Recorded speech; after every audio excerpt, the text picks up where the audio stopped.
Olá pessoal, sejam todos bem-vindos ao nosso 23º dia de leitura. Estamos iniciando hoje o capítulo 9 e o tema é a maneira como os homens não autênticos se relacionam.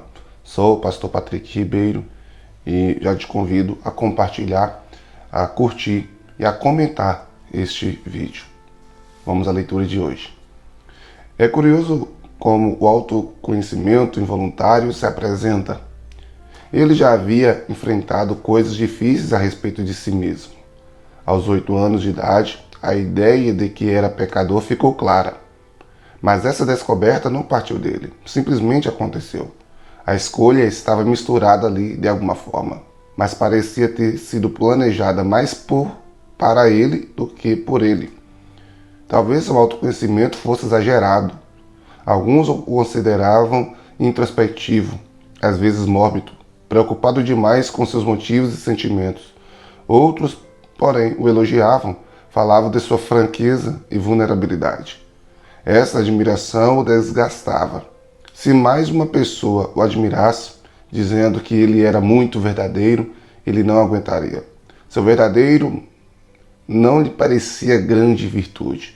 Parecia mais uma pequena parte de seu chamado, tão inevitável e talvez tão necessária quanto respirar. O último episódio da autodescoberta chegou sorrateiramente. Não chegou ao clímax, como uma grande explosão de luz ou forma de uma descida angustiada rumo ao quebrantamento.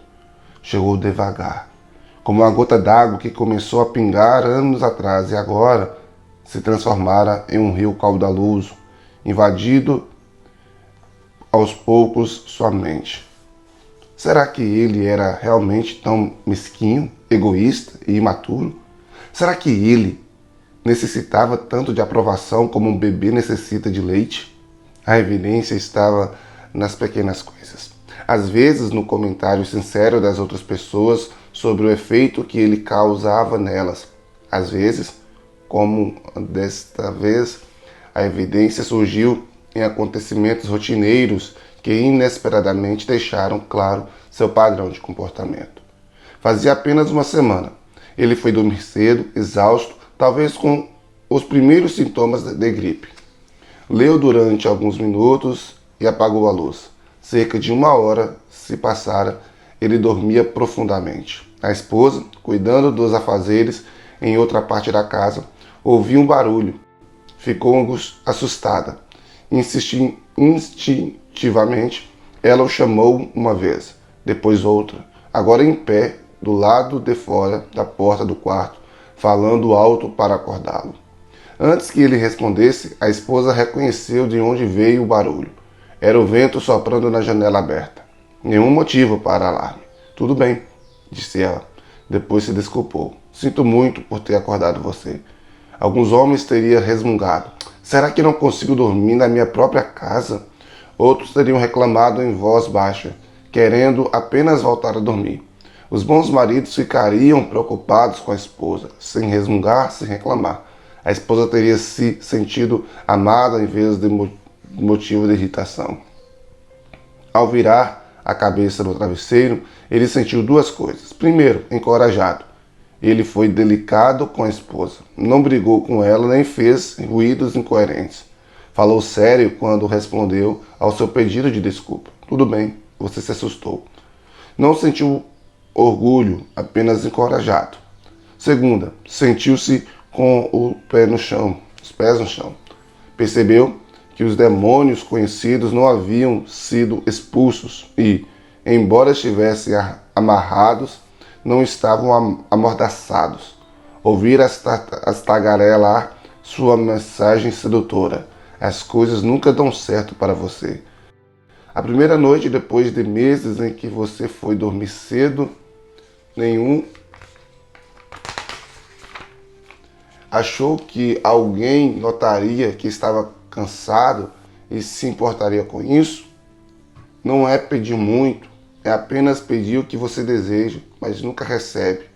Alguém que o coloque em primeiro lugar. Você já ofereceu ajuda a muitas pessoas. É tão errado assim pedir que alguém lhe ofereça ajuda? Ele continuou deitado, querendo enfiar trapos sujos na boca de cada demônio, mas sentia-se grato por ter dado ouvidos a uma voz melhor e por estar mais consciente que nunca.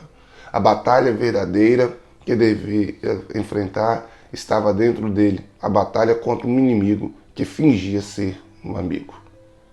O emprego de Charlie não ia bem. O novo diretor de operações, um sujeito arrogante demais e que se considerava maioral, estava transformando a sua vida profissional num inferno. Charlie estava desanimado, talvez deprimido. A esposa apoiava sinceramente e ele gostava disso. Às vezes, porém, ele achava que era um peso para ela. O que ela pensava dele realmente? Como reagiria se ele voltasse abatido para casa de novo? Talvez ele falasse demais de seus problemas, mas não conseguia fingir que tudo ia bem. Não conseguia ficar animado e alegre sentindo-se daquela maneira. No caminho de volta para casa, ele tentou achar uma melhor maneira de lidar com a esposa. Mark era diferente. Seu emprego passava por uma fase tão confusa quanto a de Charlie, mas ele daria um jeito. A esposa de Mark sabia quando as coisas em seu trabalho não iam tão bem. Ele se tornava cada vez mais seguro de si, até menos concentrado. Ela perguntava como ele se sentia. Não há nenhum problema. Era a resposta favorita de Mark, seguida de uma fileira de críticas. O novo gerente não tem a menor ideia do que deve fazer para nossa empresa decolar. Jenkins, o novo cara, não gosta de mim. Eu não gosto dele, mas tudo vai dar certo, de um jeito ou de outro. Só isso? Casa encerrada? Porta fechada? A conversa no jantar seria em grande parte tranquilo, com exceção de algumas alfinetadas nas crianças e uma ou duas dirigidas a ela. E depois, 3 horas diante da televisão. Coloque 100 homens em fila, observe-os de perto por uma semana. Com um pouco de discernimento, você reconhecerá 1 ou 2 padrões de comportamento quando lida com as pessoas. 70 ou 80 serão governados por uma paixão chamada carência.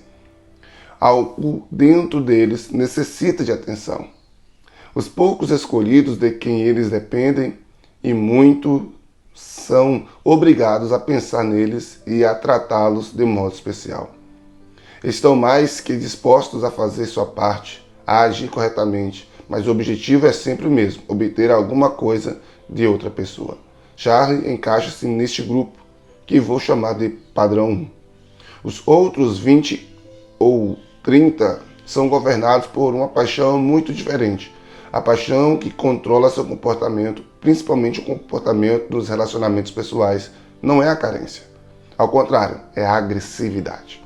Uma espécie de atitude orgulhosa que diz: não preciso de você nem de ninguém. Mark pertence ao segundo grupo, que vou chamar de padrão 2. Em seus relacionamentos, os homens são, em geral, governados por uma dessas duas paixões. Ou são controlados pela paixão da carência, que diz: preciso de ajuda, preciso ser abastecido, estou vazio, ou agem de acordo com a paixão da agressividade, na qual a mensagem é: sei cuidar de tudo sem você. Acredite em mim, fique longe e não me crie problemas. Antes de tudo, permita-me dizer por que esses dois comportamentos são básicos e por que a maioria dos homens se encaixa nele. E depois, no capítulo 10, vamos falar sobre o primeiro padrão e no capítulo 11 vamos analisar o segundo padrão. Chegamos ao final de mais um capítulo, de mais um dia de leitura, nosso 23º dia. E minha oração é que o Senhor continue abençoando a sua vida e que nós possamos nos tornar cada vez mais homens autênticos, verdadeiros, sinceros, que possam aprender a depender do Senhor, mas naquilo que Ele determinar que nós façamos, possamos fazer, realizar. Que não fiquemos aguardando a resposta de Deus para tudo ou uma direção clara para tudo. Quando eu digo resposta de Deus para tudo, é andar segundo o que Ele já tem nos dito por meio da sua palavra. Todas as respostas que precisamos já estão lá. Andar por fé e não por vista. Às vezes a gente fica esperando sinais demais de Deus, sendo que o que a gente precisa para tomar as decisões necessárias já está disponível em nossas mãos.